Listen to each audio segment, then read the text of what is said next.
video kisah sukses pemberdayaan masyarakat desa melalui biogas.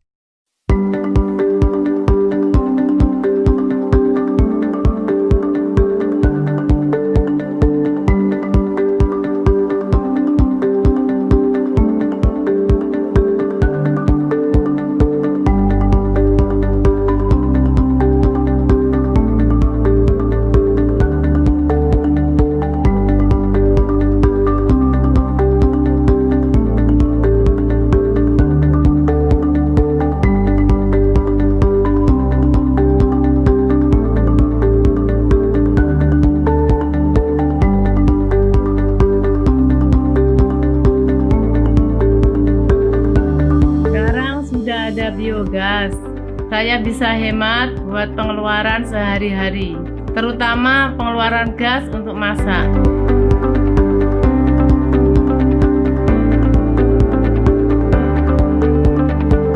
Sehari-hari sekarang saya pakai biogas, kandang juga sekarang jadi bersih.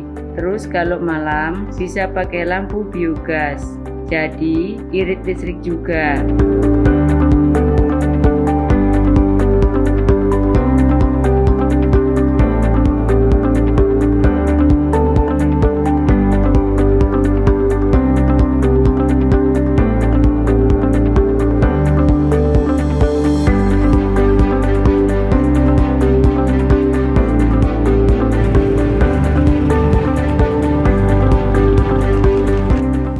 Biogas atau bioseluri itu bisa jadi pupuk organik, bentuknya padat sama cair.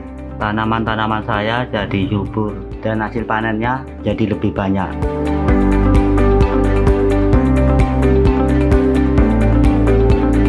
Jika ada bioseluri, saya jadi hemat beli pupuk. Pupuk ini berkualitas, jadi hasil pertanian itu sehat kalau dikonsumsi. Bioseluri juga bisa dijual ke petani lain, bisa jadi penghasilan tambahan juga. Bioseluri juga saya pakai dari pakan ikan. Ikan lele saya tumbuhnya jadi lebih cepat dan sehat karena nutrisi bioseluri itu tinggi. Bagian dari panen ikan biasanya saya jual karena kalau panen itu hasilnya melimpah. Bagus untuk pakan cacing, panennya saya jual ke konsumen.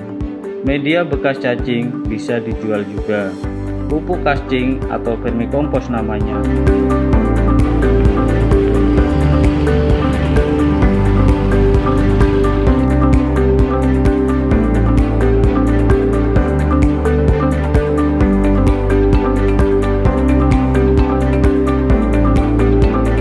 Program pengembangan kawasan ekonomi produktif melalui konservasi energi dan pertanian berkelanjutan atas kerjasama JOB Pertamina Medco INP Tomori Sulawesi dengan Yayasan Rumah Energi yang dimulai sejak Oktober 2018. Berlokasi di Desa Sumberharjo dan Desa Slamet Harjo, Kecamatan Moilong, Kabupaten Banggai, Sulawesi Tengah. Dampak dari program ini adalah peningkatan kesejahteraan secara ekonomi melalui potensi sumber pendapatan dari pemanfaatan bioselari atau ampas biogas.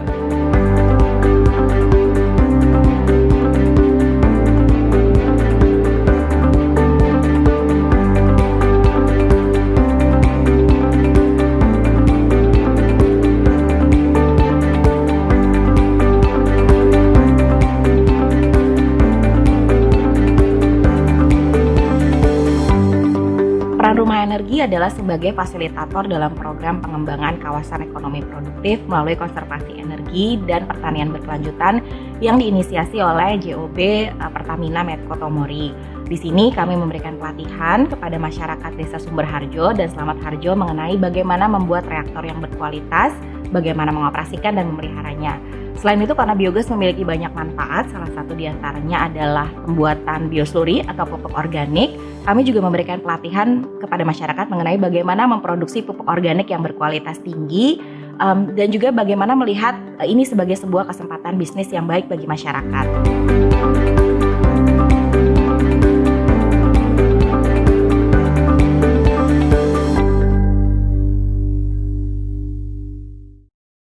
Berikut analisisnya dengan pendekatan CED.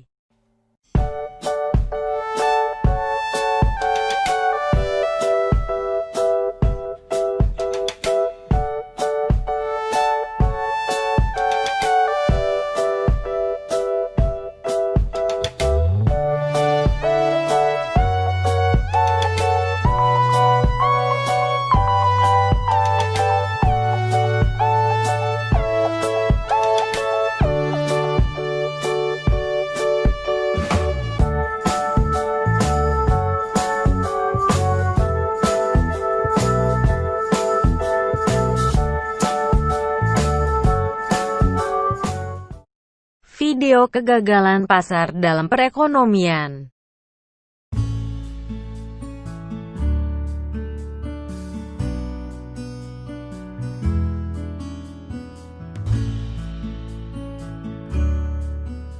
Assalamualaikum warahmatullahi wabarakatuh. Perkenalkan, nama saya Erniwati. Saya adalah mahasiswi Pasca Sarjana Institut Setiami Jakarta. Pada kesempatan kali ini, saya akan membahas tentang kegagalan pasar. Nah, apa itu kegagalan pasar? Kegagalan pasar merupakan suatu kondisi pasar yang gagal dalam melaksanakan fungsinya untuk mengalokasikan sumber-sumber ekonomi secara efisien dalam menghasilkan barang-barang dan jasa-jasa. Dalam hal ini, mekanisme pasar tidak dapat berjalan secara efisien dalam mengalokasikan sumber-sumber ekonomi yang ada dalam masyarakat. Kegagalan pasar yang melanda di tengah pandemi COVID-19 terjadi di berbagai sektor. Salah satunya adalah sektor kesehatan, di mana pada sektor ini pemerintah belum bisa memenuhi kebutuhan alat medis seperti kurangnya masker, alat pelindung diri, dan lain sebagainya. Jadi, kegagalan pasar terjadi karena mekanisme pasar tidak berfungsi secara efisien di dalam mengalokasikan sumber-sumber ekonomi yang ada di dalam masyarakat. Kemudian, barang yang diproduksikan menjadi terlalu banyak ataupun terlalu sedikit. Nah, selanjutnya, dalam kondisi ekstrim, ada barang dan jasa tertentu yang tidak dihasilkan. Ada beberapa jenis kegagalan pasar. Yang pertama yaitu eksternalitas negatif. Nah, yang kedua barang publik. Yang ketiga adalah monopoli. Kemudian yang keempat ketiadaan jaminan dan skala ekonomi yang tepat. Yang kelima itu adalah informasi asimetris. Terkait eksternalitas, ada beberapa jenis eksternalitas. Yang pertama adalah effect of producer on other producer. Ini adalah dampak dari satu produsen ke produsen lain. Nah, yang kedua itu adalah effect of producer on consumer, yaitu efek atau dampak samping kegiatan produsen terhadap konsumen. Yang ketiga itu effect of consumer on consumer. Ini adalah efek satu konsumen terhadap konsumen lain. Dan yang terakhir adalah yang keempat, yaitu effect of consumer on producer. Efek akan dampak dari suatu konsumen terhadap produsen. Kemudian intervensi atau campur tangan pemerintah terhadap adanya eksternalitas ini. Dalam hal eksternalitas itu negatif, pemerintah mengupayakan agar tingkat produksi yang berlebihan dapat dikurangi. Kemudian selanjutnya, apabila eksternalitas ini positif, maka pemerintah mengupayakan agar produksi barang dan jasa dapat ditingkatkan. Saat ini kita sedang menghadapi dampak terhadap perekonomian akibat dari pandemi COVID-19. Berbagai permasalahan perekonomian muncul, seperti meningkatnya pengangguran, anjloknya pendapatan negara, kemudian kriminalitas juga meningkat, dan lain sebagainya.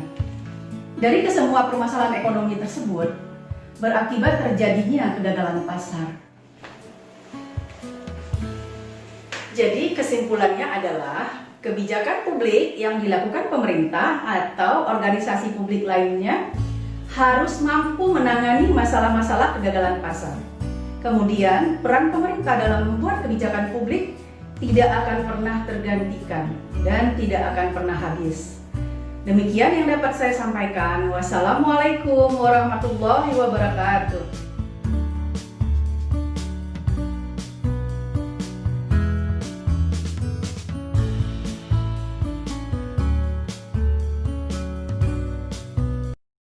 Berikut analisisnya dengan pendekatan CED.